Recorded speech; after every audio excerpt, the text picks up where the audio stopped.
we become corrupt ourselves when we follow their corrupt practices.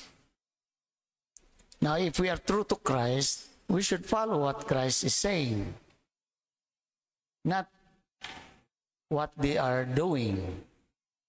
Ano, wa man ingon si Christ nga, pamusila po na ninyo. Wala man. Yung sila nga, tungod kay wa sila buhat sa ilang gisangyaw. That's sad and very unfortunate. Pero we need to accept that. And that's why that has a big relevance in the future. Now, it's not only the church, but it's the whole society. That's why addressing it head-on, dili nag-ingon ang simbahan nga sila ra. Maabot na sa pastoral letter, desiring it, transparency, accountability, good governance, desiring it first, and then calling it from those who are in public leadership. Now, the same thing, yan sa simbahan. Naamgi mga saag. Pero, mauna siya. Nasa baga biya sa obispo. Dili sayon, pero kinsa may mag-correct sa mga erring priests. Nasa authority sa bishop. Wala may magdili nga naay mo padayagan eh.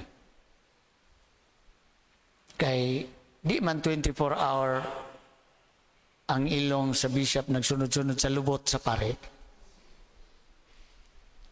Akong style of leadership, dili gini nga naka no-see. Dili itong no-see, no-balasi.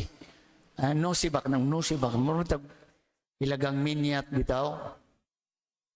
Nga sige latag murag sunod-sunod sa lubot sa uban.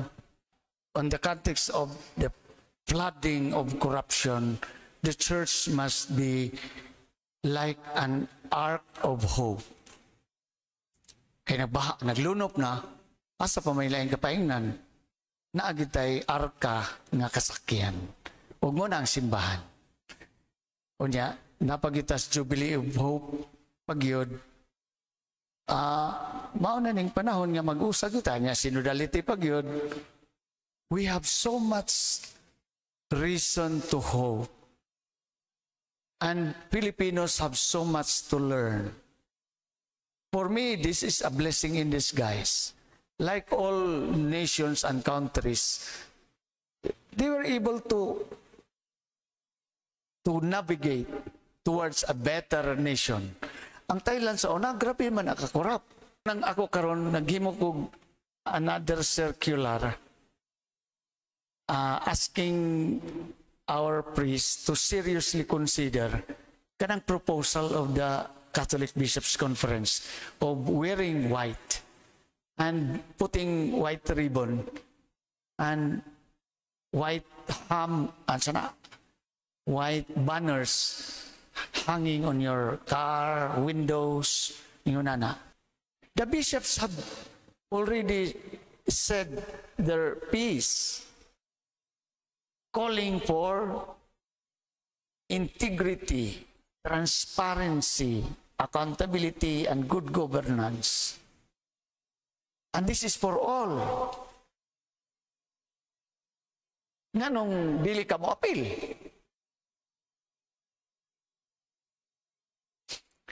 Kadtong kuan, wala nilang pamutang og red ribbon dito Magsaysay Bridge. Wala pa, pila ka mga motor, punay pulang ribbon dito, na pip, pip, pip, pip, pip, pip, balik-balik sila. Just participate in our collective effort spearheaded by the bishops. And you will know that you are on board of the same ark. Kung maghimo mong initiative mo nang amo ang ikuan dito, ilantaw nga maghimo lagi og Coalition for Integrity. So tag ay tag white movement. Muna nga to itag white nato. White symbolizing integrity, honesty. Kanang giduso sa mga bishops, kanang symbolically promoting white. That's actually our first nato nga duso, trust in solving corruption. Tinuod na, wag yun ta nag-ingon nga kinini arang tulo ka generation or administration ra ang naa corruption. It started way back pa sa una. Dugay na siya. Naglunop ra gyud karon. Naglunop ra gyud. Sa una, ulan, gani sa di pa eleksyon nga lang nag-uwan-uwan. Karon di nagid baha, lunop na. Busa mo na ang gihimo na to. That is the sure way. Kay duha may igo, kaugalingon ug ang para sa uban. Kunya wa na nag-awhag para lang sa mga public na sa public leadership. It should start from us. Mo nang I tag white movement.